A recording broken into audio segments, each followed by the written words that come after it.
Hello, everybody, and welcome to the Medevac podcast. I'm your host, Christian Meyers, joined by our other host, David Reid. Hello, everybody. Before we hop into today's episode, if you're new here, please keep in mind there's a price for the show. You have to share it with a friend or family member if you get something out of today's episode, and I guarantee you're going to get something out of today's Loads of things out of today's episode. Yeah, we have a part 2.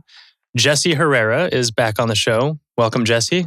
If you haven't Good to be here. Yeah, good to have you back. If you haven't had a chance to see his first episode, check it out, episode 49 of the Medevac podcast. Yeah, we cover Jesse's background, basically a little bit of his childhood into going to Vietnam with the Marines, becoming Marine Force Recon, which was actually done by true attrition back then. So if you haven't heard that episode, go back and listen to it.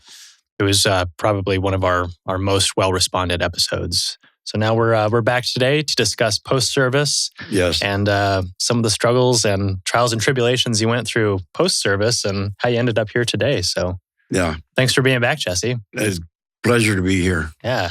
As mentioned before, we started the show, such tremendous traction for having our first Vietnam vet on. I think it was a really big eye-opener for people. Yeah. In that they have never heard the experiences that Vietnam vets faced. Yeah. And, we've heard some of the horror stories of Vietnam itself, but what about what happens post-service? I think that's a really interesting start. Yeah, absolutely. Yeah, can you talk about that a little bit, Jesse? Sure. I know as you mentioned in the last episode when you got back, even just coming home from Vietnam, arriving back at your Marine base and in the bus, coming off base, there were like protesters outside throwing trash and vegetables and feces and stuff at you guys and yelling, like enduring that kind of stuff after what you endured in Vietnam. Like, what's that like? Was that surprising to you as well? Oh, it freaked me out. I was expecting a welcome home, like World War II vets received. Yeah. And it just totally freaked me out. That was in California when we landed. I got a lot of looks at LA International, but no confrontations. And San Antonio here in San Antonio's airport, nobody gave me a second glance. It was, I thought it might have been a West Coast thing. But, realized that there was all over the country, a lot of protest and that right from the get-go, when I landed it and experienced that. And from then on, it was just, I had the really anger, too mild a word, and it would enrage me just to see protest on TV or people on the street, bad mouth in Vietnam or the war or the veterans. I took it personally. Sure. And I remember there's this anger, and I really wasn't nobody to focus it on except the protesters, the demonstrators, the people against the war. Yeah. And but it filtered over into a lot of stuff. I started doing a lot of drinking. Sure. And I ended up, everywhere I went to drink, I ended up getting in fights. And it was just over some comment somebody made about the war or about the troops or something. Yeah. And I wasn't open to debate. It was a fight. And I had something like 41 arrests for fighting. And it was like in the first year I was back. Wow. And then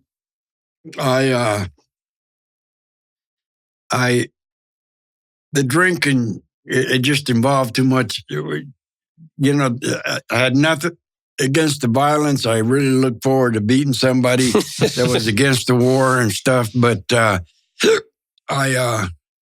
it was hurting the pocketbook. I was paying a lot of fines. I was spending days in jail, and I gravitated towards the drugs. Sure. And I started with the psychedelics, and that changed everything because the violence wasn't there with the psychedelics, and it was What were you using as far as psychedelics? LSD or I started out with the acid, and first time I did acid was in '69. It was at a New Year's Eve party, and it was liquid acid. Okay. And what they did was throughout the room there was 3 or 4 bowls. It had sugar cubes in it, and you'd pick a cube, and the guy would come by with an eyedropper and dispense one drop on the cube. Sure. Put the cube in your mouth, let it melt or sucked on it, and 20 minutes later, the world changed. And that was in New York. I came back to Texas. I was up there about a year and a half, and just really got heavy into the weed. And down here, the acid was pill form. I think the best they had at the time down here was window pane, but it was all the rest were pills, and I gravitated towards the organic stuff, the peyote, the psilocybin. That was the favorite. Yeah. And mescaline. Sure. And it just, that went on for a while. And I gravitate from that into heroin. Now, I'd been introduced to heroin and needles in Vietnam, but I was at in-country R&R when I did that. It was a secure area. It was China Beach. Okay. And I never used in the bush. I didn't. My number one priority was staying alive, not getting high. Sure. And but once I was back in the States, and I'm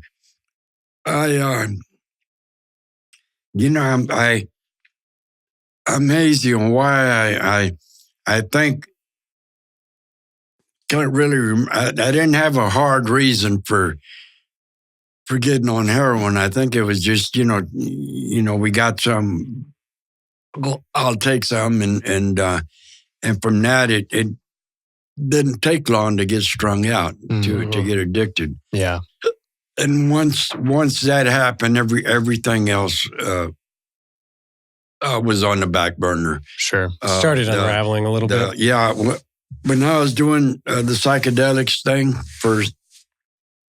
for a few years, I had a lot of fun. It was really some of the best times in my life. And you think that your life was improving during that time? Or do you think that it was almost like a coping mechanism to kind of escape that? Oh, definitely it's a coping mechanism. I was on top of the world with as far as the feelings and the thinking.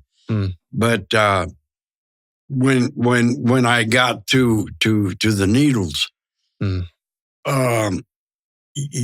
life, I didn't start doing drugs and my life got better. It didn't work that way. It got worse. And but I when I was done with psychedelics, then the memory, the nightmares, the flashbacks, and everything about Vietnam would come flooding in. Yeah. And what I discovered was that heroin just made everything disappear. No flashbacks, no nightmares, no nothing. But no emotion either, right? Yeah, and but the downside was that, man, my life just got steadily worse. Yeah. Yeah. And then after a while, I had to get money for drugs, and Sure. and when I run out of money, I started committing crimes to get money. Okay. And consequences of that was that I ended up, a couple of times getting probation, and then they got tired of putting up with me and started sending me to penitentiaries. Okay. What kind of crime were you getting involved with? Were you burglaries or robberies or things along those lines? Yeah. To get the money, it was burglaries, robberies, hijackings, shoplifting, you name it. Sure. And stolen credit cards, check forgeries, whatever. Sure. You did, or I was doing whatever it took to come up with some money. Yeah. Because that high controls you, right? I mean, it's whatever I can do to the next fix. Exactly. Yeah.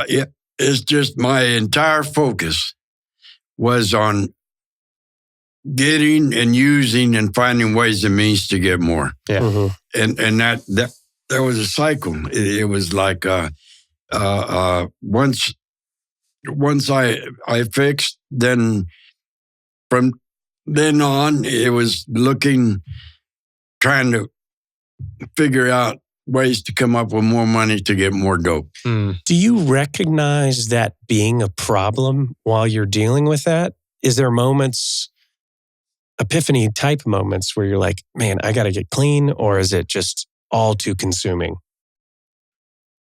I think early on there was some of that thinking. Mm-hmm. I remember, and I could never put my finger on it, but I remember thinking, if I shoot this, I'm going to get strung out. And right now I don't need it. Yeah. But after this one, I think I might be at the point where I do need it. Mm-hmm. And I remember thinking it to myself and going ahead and doing the shot. And but once I was strung out, well, I needed that. Mm-hmm. That controlled everything. Your thoughts, your feelings, your behaviors, your attitudes, everything was geared around drugs. Did you have a lot of close relationships, when you got back from Vietnam and while you were going through your struggles with drug abuse? I married my high school sweetheart, and I thought I would take up where I left off with her, and I didn't know, I didn't physically feel or look different, but I just didn't know. I didn't grasp that everything had changed inside of me. I could not fit in with my age group when I got back. They were doing stuff that was totally foreign, that I thought was just kindergarten stuff, and I just couldn't fit in. Mm-hmm. Sure. And I think the marriage lasted 6 years and produced 2 daughters, but I never talked about the struggles. kept it in. Wasn't nobody to talk to. I just, I didn't know what I was doing or avoiding. I didn't think I was doing anything but getting high. Mm-hmm. Yeah. And then I also thought I wasn't hurting anybody but myself. When the reality, I was hurting everybody that loved me or cared for me. But I couldn't see that. I could not see beyond the drug. Yeah. The getting and using was everything. Yeah, I think that's something that a lot of people who have never been through drug abuse, it's really hard for them to wrap their head around the fact that, you're ripping off family members, you're really taking out that human emotion, Right. and that connection from things. Yeah. But it is really interesting in that drug completely melts away your ability to perceive other people's feelings. You don't know that you're hurting other people. No. It's let me see, how would I put it? It just, you're totally self-centered. Yeah. The universe revolves around me and my getting what I want. Yeah.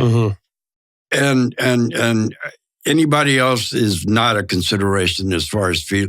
I just, there were no feelings. Mm-hmm. In Vietnam, I learned how to detach.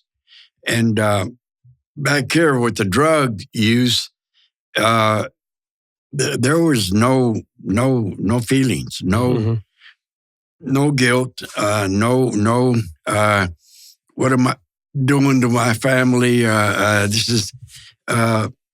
It just wasn't a factor. Sure. It didn't enter into the equation. The equation was do whatever you got to do to get some. And I agree with that statement you made. Unless you've been addicted, you cannot understand the nature of addiction unless you're an addict. And there's no way to explain it or anything. It just boggles the mind how somebody could do that. Yeah. And it just, that's the way it is. And you cannot understand it unless you've been there. Yeah. That's like being in combat. Mm-hmm.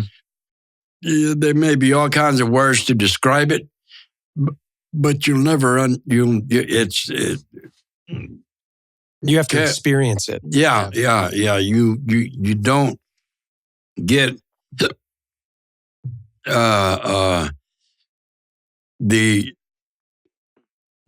you just don't understand what you go through. The truth behind it. Until you go through it. And that's basically it with the addiction. I just, what it did was it robbed me of everything I had and lost everything, robbed me of my... Your marriage as well. Yeah. Well, my morals and values that I grew up with, lost everybody I loved and cared for. Employment was a non-issue. It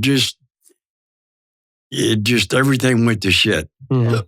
And it never got any better. And I spent most of my adult life in active addiction, about 4.5 decades. Wow. And I shot dope for 36 of the 45 years that I used.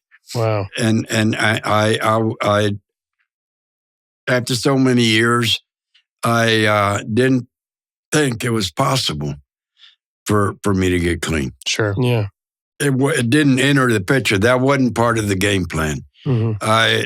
Did your wife recognize this problem? What was she doing during this at the time? When I was married, the big deal was the weed and psychedelics, and that didn't create problems like the needles did. Mm-hmm. The needles physically addicted you. Whereas the weed and you could take it or leave it, or it's not. There's a point where you still retain that your sense of family. You're still responsible. You're still connected. Yeah. But that's once that was taken away and replaced by the heroin, then all of that was a non-issue. So 36 two totally different things. Yeah. I know people today that are friends of mine that are Vietnam vets that have smoked dope and drank beer since they were teenagers. Sure. And we're all old now, and they still do it, and they're functional. So it's not like needles, that there's, I don't know, I guess people say an addiction is an addiction, but you can function There's worse with alcohol, addictions out there, for sure. And you can function with weed. Yeah. But everything else is just... detrimental. Yeah, you cannot. So 36 years of heroin use or needle use for to help numb you from the pain and to help you escape from 4 years in Vietnam. That's well, when I started the heroin, that's when I noticed it was just everything connected with Vietnam went away. There was nothing, no residual effect from Vietnam present. Sure. While you were using the drugs. While I was on heroin. I was using heroin. Were there any points in that 4.5 decades where you got sober for a while?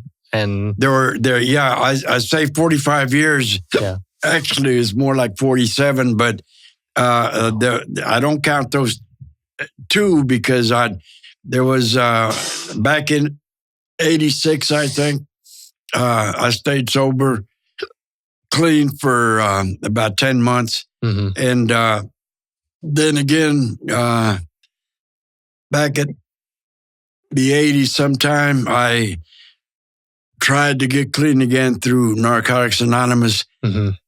And I think I went about pretty close to a year. Okay. So I don't count those. But yeah, those are the only two serious attempts that I made at trying to get clean. Did you find that when you tried to get clean, that those thoughts and those memories and emotions would come back? They did. Yeah.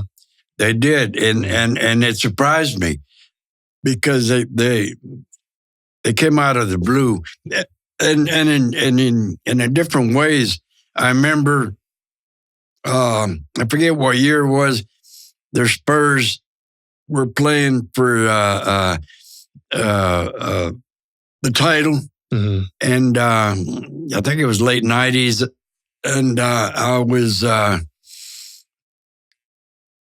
watching the game at home and before the game, when the national anthem came on, I got teary-eyed, and tears started coming out of my. I wasn't sobbing or anything, but tears were coming, and I remember thinking, "Where in the hell does this come from, man?" I looked around. I didn't want to be seen crying. Yeah, and over a national anthem, come on, man, but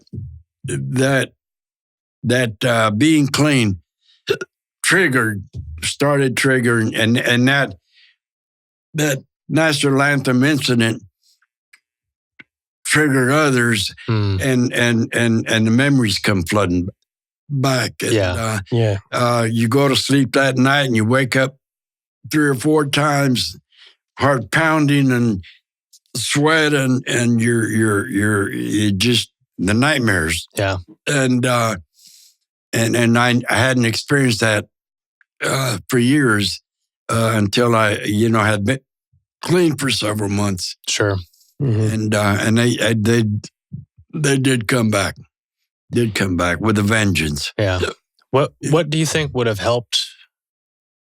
Do you think there was anything that would have helped you early on when you got back from Vietnam to avoid that path you ended up on, or to help you process everything, or to get clean sooner? Well, if there were, I don't know, if there would have been programs in place to deal with issues like PTSD, yeah, it might have. I don't know.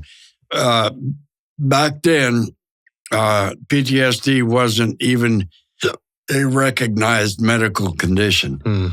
And I came back from Vietnam in late 67. So 68, there was, I don't think PTSD was recognized until the 80s. Yeah, until 1980, and there was nothing there for the vet. And back then, the only people helping Vietnam vets were other Vietnam vets. Did they just think that all the soldiers and Marines coming back were just troublemakers? Just predisposition to kill? I don't know the public's perception, but for a while there, for several years, there was a lot of what I was experiencing, other vets were experiencing, and they did act out. And there was a lot of every time there was a shooting or mass shootings or there was the headlines scream crazy Vietnam vet or another veteran, so which just drove the hate even more. Yeah, there was a stigma attached to being a Vietnam vet that associated with violence. These guys are crazy, and I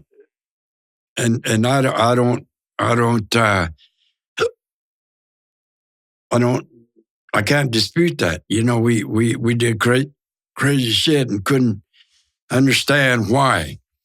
It just pissed me off, and I'm going to do something about it. And it was a mystery, man. I remember being asked by my wife and stuff, man, what's wrong with you? And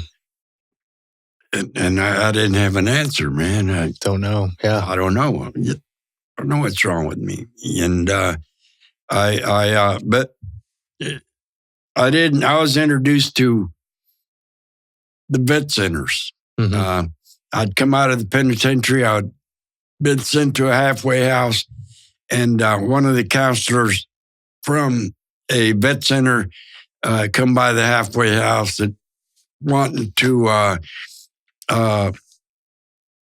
find out how many residents were Vietnam veterans, and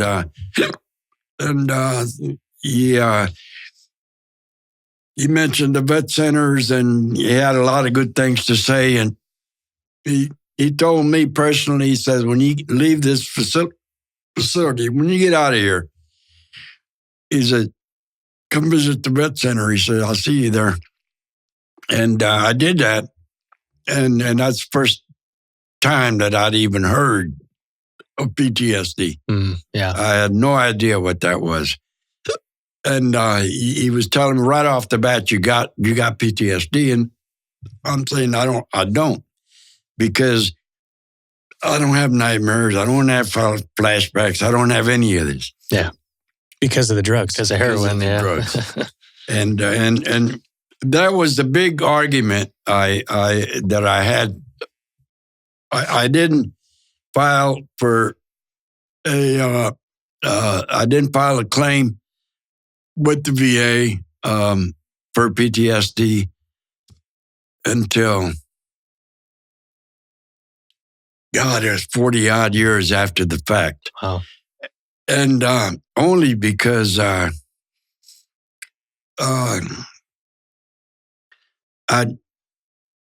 did a lot of time. I did 15 years and change on the installment plan in Texas penitentiaries. Wow. So 15 years? 15 years? And some months, yes.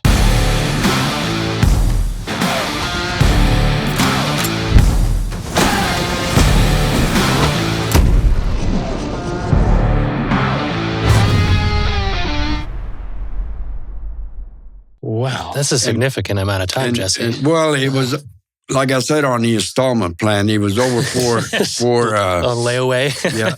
Well, I went down 4 times. So that 15 it wasn't a flat 15. It was spread out over 4. What was the longest different stretch? trips. Averaged about 4 years each time. But and these were for, and if you don't want to dive into it, we don't have to. But these for robberies and no. Every single time that I went down was for was a drug offense, possession, intent to distribute. It was all drug connected. Okay. There wasn't no criminal activity other than possessing or using that sent me to the penitentiary. It was all drug, and so that I lost the thread of what we were saying, but that what are we talking about? You said you were on the installment plan in prison. You did 15 years. 15 years total, 4-year stints, about 4 times. Oh, well, it was, yeah. And it was drug related. Yeah, but when I came out, it was like, I thought that maybe the people were right, and maybe I did have PTSD, and I didn't know how to do anything about it. I went back to the vet centers, and they advised me to suggested that I file a claim, and I went through DAV, and they took care of the paperwork for me. And what year was this about? Man, I'm bad on this. I first heard about the vet centers and visited the vet center in 85. Okay. So this must have been like right around 86, maybe 87. Okay. So 20 years. I filed a claim. 20 years after. Yeah. And I was given 50% right off the bat. Mm-hmm. And so I hadn't expected anything. And but I continued, my lifestyle was drugs, and I continued with that. It wasn't until the last sentence that I did that I got off drugs, and it was because you get anything you want behind the walls, sure, as far as drug. And this last time down, I'd been using about 1.5 years, and the gang task force rolled up on the unit I was on and took a look at my tattoos and studied them and looked them over, really examined them, and they locked me down for gang affiliation.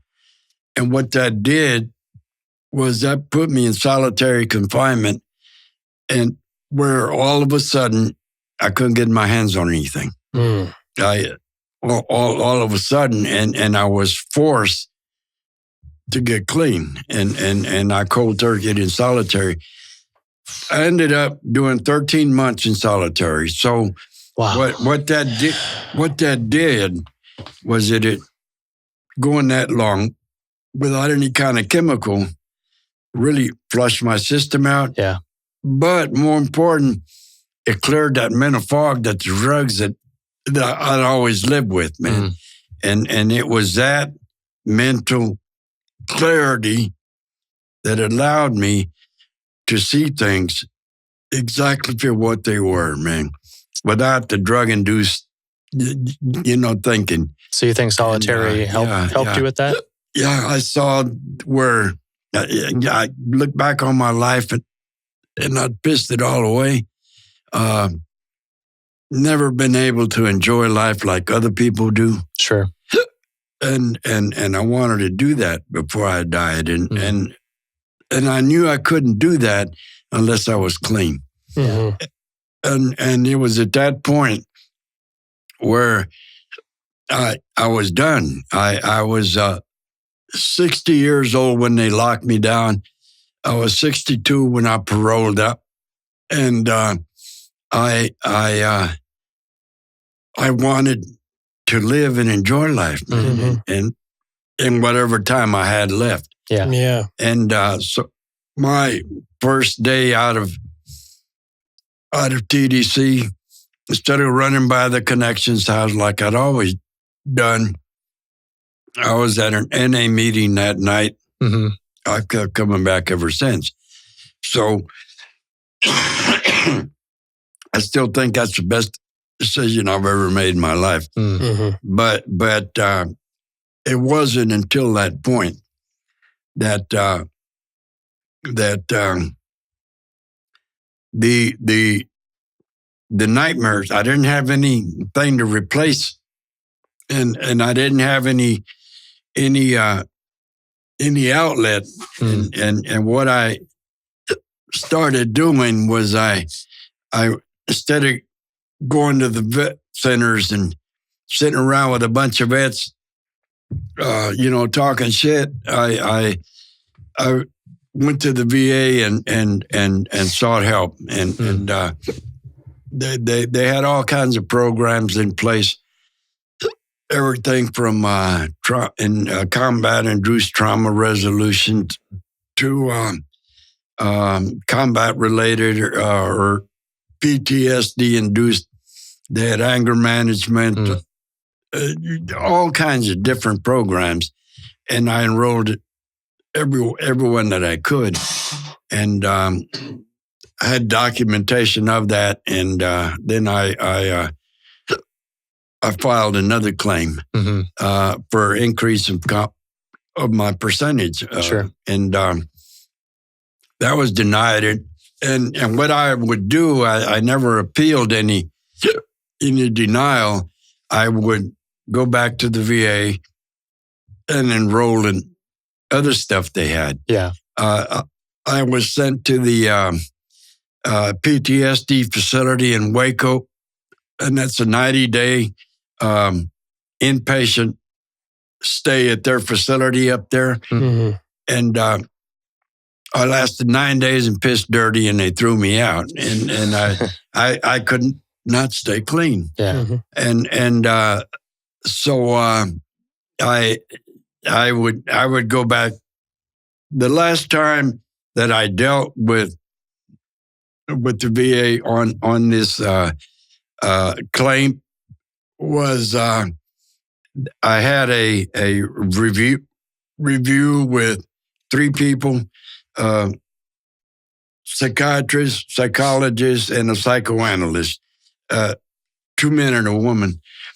And they were like behind his desk, like you, and I'm sitting in a chair, and they were shooting questions at me, and I would answer, and the guy running the thing there was a doctor from Ecuador. He had a really thick accent.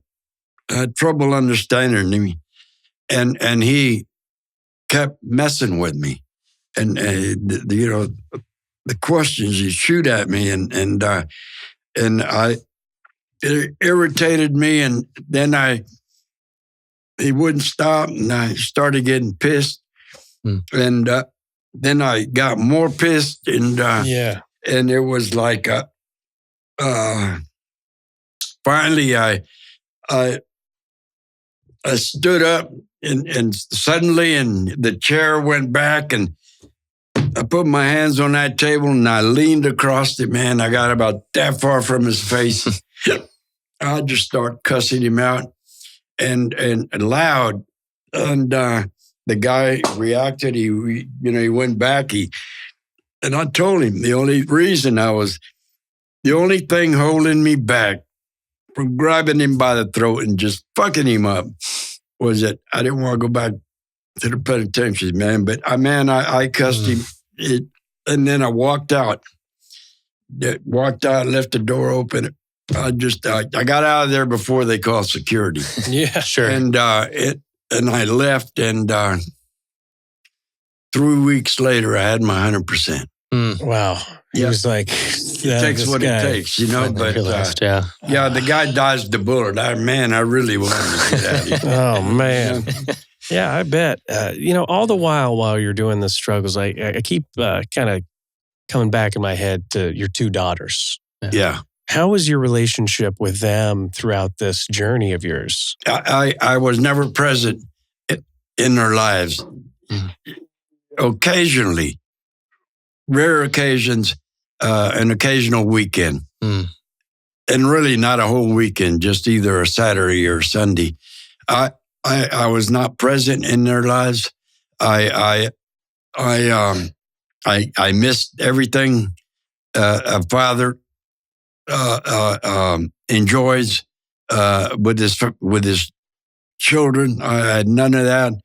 It affected them in a way that I've got two families, two oldest daughters. They're one is early 50s and the other one is right at 50. And then I've got a daughter today and a son from a different, that's a different family. Mm-hmm. One is like 32 and the other one's like 28, something like that. But anyway, I never had a relationship with them. As adults, they do, I do have somewhat of a relationship. We do talk. We do visit, not often, but we do, and communicate regular on the phone, and that's about it. I missed everything that fatherhood, missed all the joys of that, and that was part of the big deal. I kind of changed what happened. Yeah. And I've tried to explain to them that I'm not that person anymore. Sure. And that I can say that and justify it, and I'm not the same person, but that doesn't erase years of abandonment and trauma that they had to go through. So it's kind of like I don't know. I kind of want to think we have a good relationship. It's not. It's I don't know how I'd label it or describe it. But it is a relationship. Yeah. I enjoy being with them, and when we're together, they seem to enjoy being with me. So good. Do you think that at some point they grasped what you went through? Or do you think at this point they still don't understand that? I think at some point, I think they were able to maybe not totally grasp everything I went through, but were able to understand the addiction phase. Mm-hmm. I think that they can understand addiction because they're adults, but it doesn't excuse what I did. That's as far as my addiction. I don't think they've ever grasped what I went through in Vietnam because I've never talked to them about it. Sure. So that's still a black hole for them. And I'm okay with that. Yeah. Yeah. I don't have to explain anything over there. Yeah. Do you think that you would have ended up with your drug abuse if you hadn't gone through Vietnam? How do you picture your life would have went differently? Man, I think I would have drank and smoked weed. I don't think I'd have got beyond that. Yeah. Like I said, I was introduced to the needles thing over there, and coming back here, the Vietnam vets that I made contact with here in San Antonio all smoked dope, and they were doing psychedelics, and they introduced me to them. Yeah. I got introduced to the trip thing back in New York, and I didn't know anybody down here doing that, and I thought this was it wouldn't be down here. And then just up the road in Austin, man, was just a hotbed of all kinds of drug stuff, and so I fell right into it. But I don't think I'd have gone through decades of addiction. And I've thought about it. I can't put it off on I cannot say I never would have used drugs if I hadn't gone to Vietnam. But I will say that I would have had no reason to escape through drugs if I hadn't gone there. You know, so it could have gone either way, but I wouldn't have had a reason. Mm-hmm. And I think that would have determined it. I would have been responsible and cared for family and career and not gone off into saying fuck the world and you know, this is about me. I don't think I would have done that. But who knows? But I know Vietnam it just left some physical and emotional scars, man. They're indelible, man. I carry them with me to this day. Sure. Just cannot, no matter what treatment, how long you've been clean, how good you're a productive, responsible member of society, and that doesn't take that away, man. That's constant. That changed my life forever. And when I came back, I didn't know that the world had changed. Well, the world hadn't, but I had. Yeah. And I didn't know I had. Yeah, recognizing the difference between the two. Yeah. I looked the same. I didn't, feel any different, but I just couldn't fit in. Mm. I think on his last podcast, I mentioned getting with my high school sweetheart, and she had gone through nurses school and made all these new friends and stuff, man, and I just couldn't fit in. Mm-hmm. And they're doing stuff people our age or my age did for fun, and I just couldn't get into it. No, it's just that's a game, and but felt it's a lot childish and immature to you, and it's just that's a lot of fun, and man, I just don't play games. It's just I couldn't connect with anyone, and I couldn't figure it out, and what's. And it's taken a lot and years to through a 12-step program. Mm-hmm.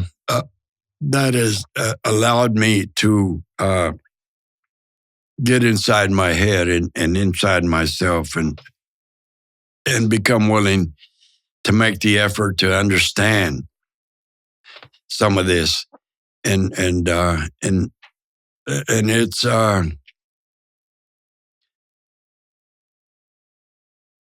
it's ongoing.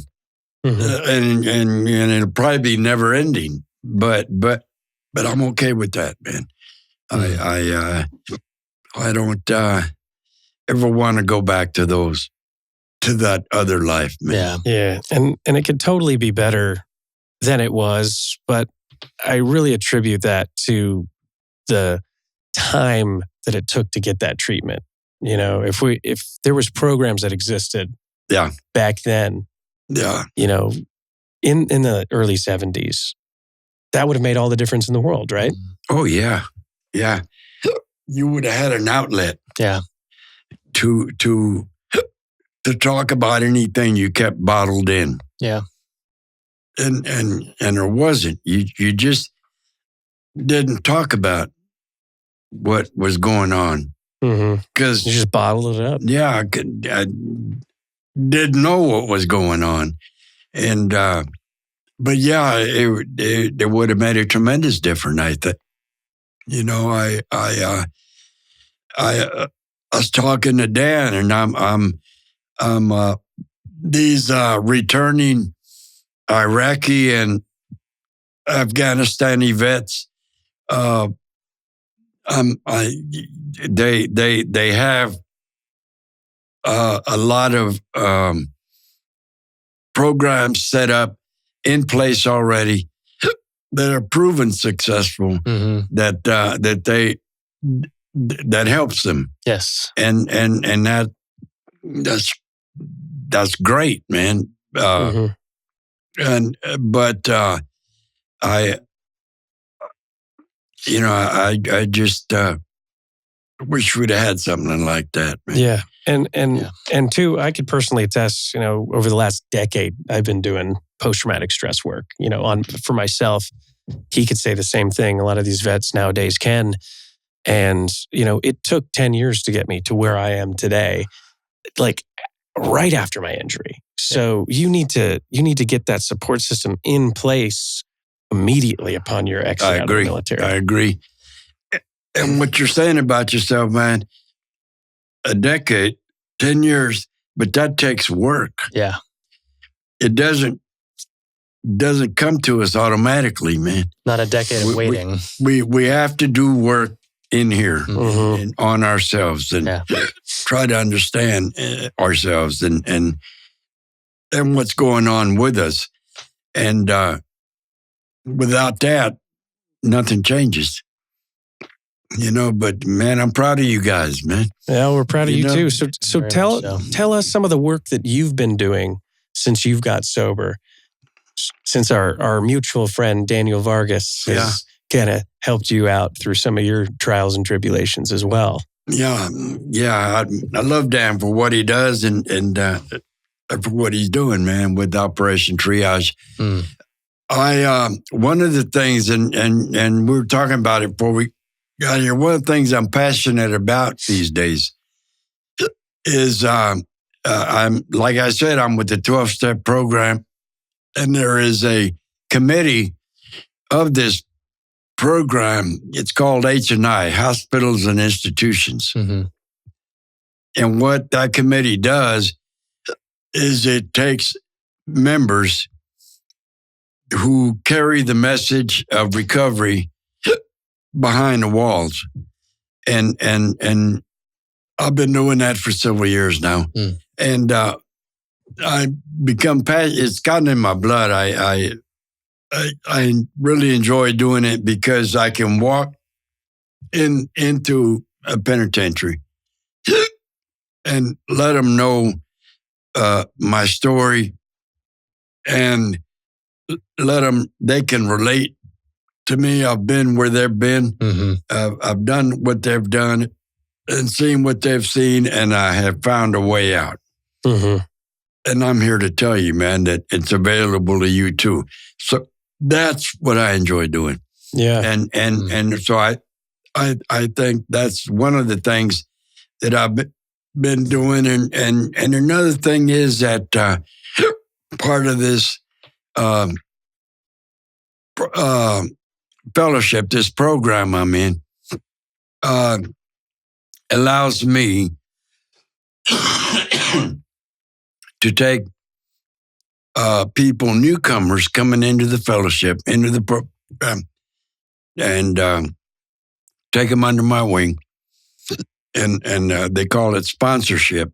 Mm-hmm. It allows me to sponsor other addicts that don't know how to stay clean, and share with them my experience of how I'm doing it, and walk them through these 12 steps. And that's something that I enjoy doing too, man. I learn a lot about myself from doing that. And H&I and sponsorship, and that's about it. On the home front, I'm a present parent today. Mm. So I don't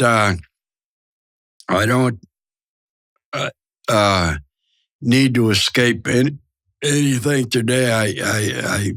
I face it, and it allows me to be present for my children, to provide, responsible. I'm a productive citizen. I voted early by the way. Ahead of this curve. I vote every chance I get.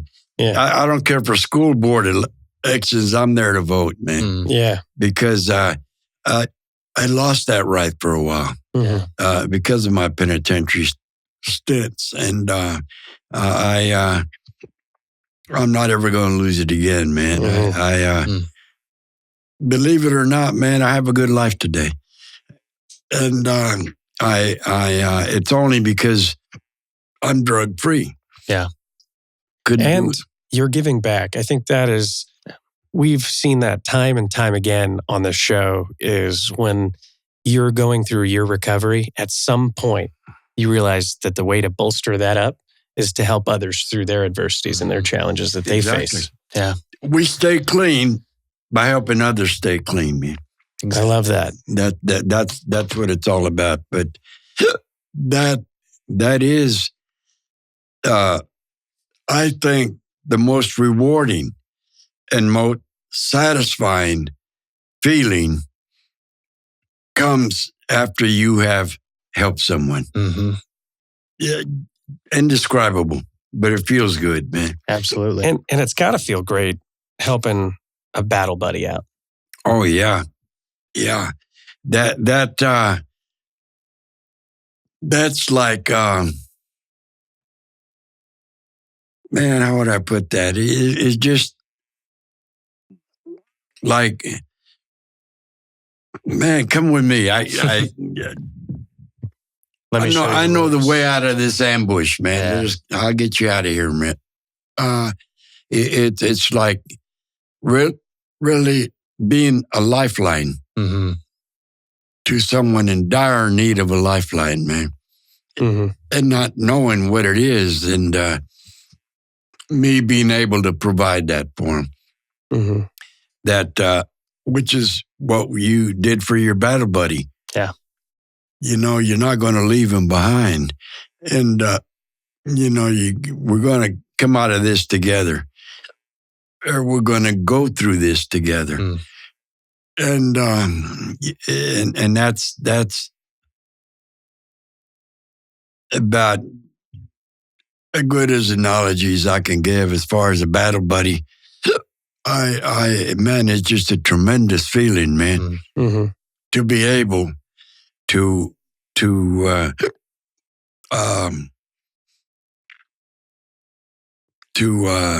be that guiding light. To turn him on to this new way to live.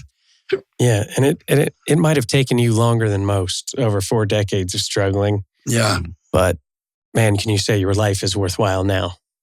It is. It's rewarding and satisfying. I do have a life worth living. Whereas before, I was just surviving. Yeah. Not living it up. And today I'm doing that. Yeah. And I'm grateful I got to do that before I died. Shit, I'm 77. My expiration date's around the corner, man. I'm glad to have been given this opportunity. So what would you say to the other battle buddies out there that are struggling with PTS and are inside their head or struggling with abuse? What's a message that you could give them today? There is a way out. There is a way out, man. And the way you need to reach out, man. We don't know you're out there unless you let us know you're out there, man. Yeah. Shoot off a flare, man, and let us see you, man. Shoot off a flare. Come join us, man, in this new way to live, man. You don't gotta live like that, man. Those thoughts will drive you crazy. Yeah. And it just not any. It's not necessary. There is help available, and we want to give you that help. That'd be the message I would give my battle buddy. Yeah. And we need to continue our research and our programs that we're creating for post-traumatic stress. Absolutely. We need to get the word out there because obviously when this goes untreated, it is detrimental to not only their own lives, but those around them. Oh, yeah. Touches everybody they know. Yeah. In one way or another. And you're right. This would be such a, I don't know what they got going now in the way of programs, but I'm sure it is just so much better than what we went through. And I just really, truly glad to see that, man. Yeah. I think that's long overdue. But